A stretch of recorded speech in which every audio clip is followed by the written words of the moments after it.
আসসালামু আলাইকুম। উপস্থিত সকলকে ধন্যবাদ প্রদান করছি। বাংলাদেশের মানুষের উপরে যে জুলুম, নির্যাতন, নিপীড়ন, যে অত্যাচার, গুম, খুন, ক্রসফায়ারের মতো ঘটনার মধ্য দিয়ে আমাদেরকে বিগত সময়ে আমাদের রাজনৈতিক অ্যাক্টিভিটি পরিচালনা করতে হয়েছে, সাধারণ মানুষের জীবনযাপন করতে হয়েছে, তার একটা বড় ধরনের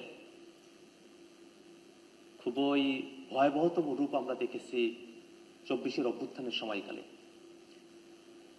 আমাদের ভাইদেরকে নির্বিচারে গুলি করে হত্যা করা হয়েছে, আমাদের বোনদেরকে পেটানো হয়েছে, অসংখ্য মানুষকে গ্রেফতার করে ফেলা হয়েছে এবং জাতিসংঘের ফ্যাক্ট ফাইন্ডিং রিপোর্টে যে মানবতা বিরোধী অপরাধের প্রমাণের কথা বলা হয়েছে তার সবকিছুই আসলে সে সময়কালে সংগঠিত হয়েছে। আজকের মূল আলোচনার জায়গা হলো কিভাবে জাতিসংঘের ফ্যাক্ট ফাইন্ডিং রিপোর্টের যে সুপারিশগুলো আছে সেগুলোকে আমরা বাস্তবায়ন করতে পারি। মোটা দাগে জাতিসংঘের রিপোর্টের মধ্যে বাংলাদেশে একটা প্রোফাউন্ড রিফরমেশন দরকার আছে, এই কথাটা সেখানে বলা হয়েছে। বাংলাদেশের রাষ্ট্র কাঠামো এবং বাংলাদেশের সংবিধান, সেখানে যে সাংবিধানিকভাবে একটা বৈষম্যের জায়গা তৈরি করে ফেলা হয়েছিল সেই জায়গা থেকে বেরিয়ে আসার কথা বলা হয়েছে। আমরাও এই কথাটাকে চূড়ান্তভাবে ধারণ করি এবং মনে করি বাংলাদেশ রাষ্ট্রটি অতীতে যে কাঠামোর মধ্য দিয়ে পরিচালিত হয়েছে সেই কাঠামো থেকে বেরিয়ে এসে নতুন বন্দোবস্তের আলোকে নতুন কাঠামোতে আমাদের দেশটি পরিচালনা হওয়া প্রয়োজন।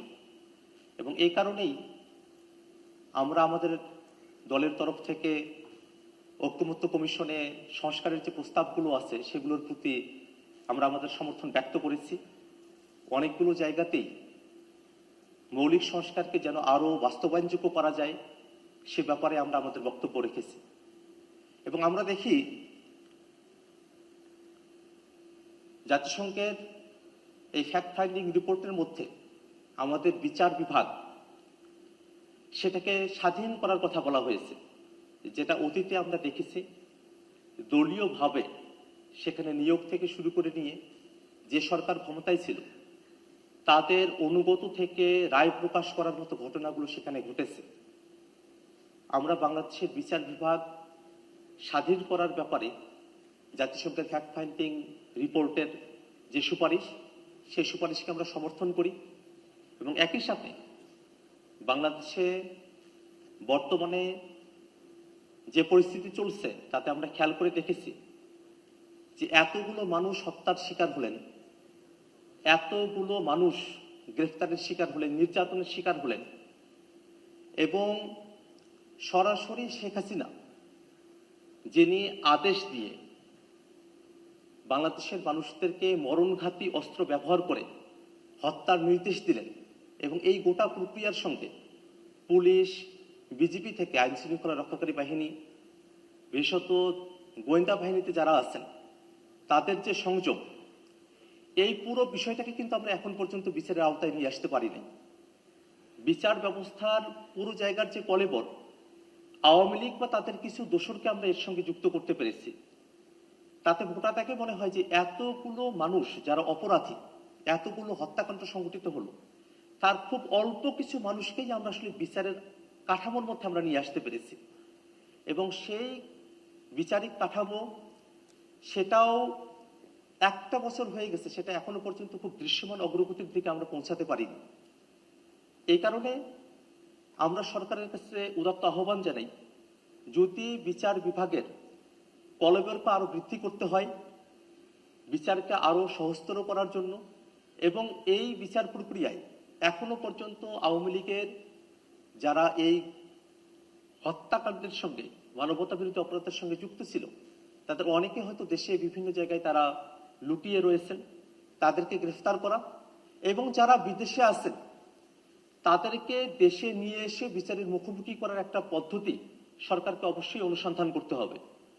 এবং অন্তর্বর্তীকালীন সরকারের অন্যতম বড় দায়িত্বের জায়গা আমাদের যেসব ভাইরা শহীদ হয়েছেন তাদের পরিবার যারা অনেকভাবেই এখন নিগৃহীত অবস্থায় রয়েছেন তাদের জন্য পুনর্বাসন প্রকল্পের ব্যবস্থা করা এবং আমাদের যারা আহত ভাইরা আছেন অনেকে এখনো পর্যন্ত সুষ্ঠু চিকিৎসা ব্যবস্থার মধ্য দিয়ে তারা যেতে পারেন নাই, তাদেরকে যেন পরিপূর্ণভাবে সঠিক চিকিৎসা সরকারের তরফ থেকে প্রদান করা হয়।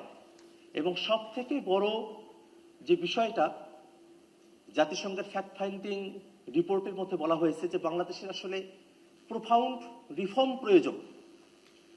আমাদের আসলে রাষ্ট্র কাঠামোর একেবারে নীতিগত জায়গা থেকে শুরু করে নিয়ে প্রায়োগিক জায়গা প্রত্যেকটা জায়গায় যে সংস্কারের প্রয়োজন সেই সংস্কারের ব্যাপারে এবং যারা গণহত্যায় নানাভাবে যুক্ত থেকেছে বিভিন্ন বাহিনীর এবং আওয়ামী লীগের দোসররা, আওয়ামী লীগের নেতাকর্মীরা, তাদেরকে যথাযথভাবে বিচারের আওতায় নিয়ে আসার জন্য আমরা সরকারের কাছে সুপারিশ করছি এবং জাতিসংঘ ফ্যাক্ট ফাইন্ডিং রিপোর্ট যারা এই গোটা প্রক্রিয়ার সঙ্গে যুক্ত ছিলেন তাদেরকে নানাবিধভাবে বিতর্কিত করার চেষ্টা করা হয়েছে।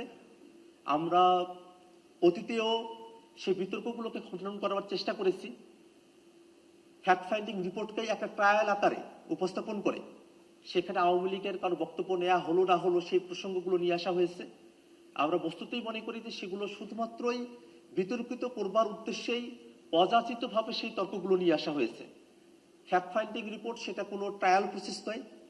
এখানে যারা ভুক্তভোগী আমরা যারা রয়েছি, আমাদের দেশের মানুষেরা যারা রয়েছেন তাদের সঙ্গে কথা বলে ফ্যাক্ট ফাইন্ডিং রিপোর্ট যেটা তৈরি করা হয়েছে তার আলোকেই বাংলাদেশ সরকার সঠিকভাবে তদন্তের ব্যবস্থা গ্রহণ করে যারা মানবতা বিরোধী অপরাধের সঙ্গে যুক্ত রয়েছিলেন তাদেরকে বিচারের আওতায় নিয়ে আসবে এবং বাংলাদেশ সামনের দিকে স্বৈরাচারী ফেসিবাদী কাঠামো মুক্ত হয়ে সকলের বাংলাদেশ হয়ে উঠবে এই প্রত্যাশায় আমি আমার কথা শেষ করছি। সকলকে ধন্যবাদ। আসসালামু আলাইকুম।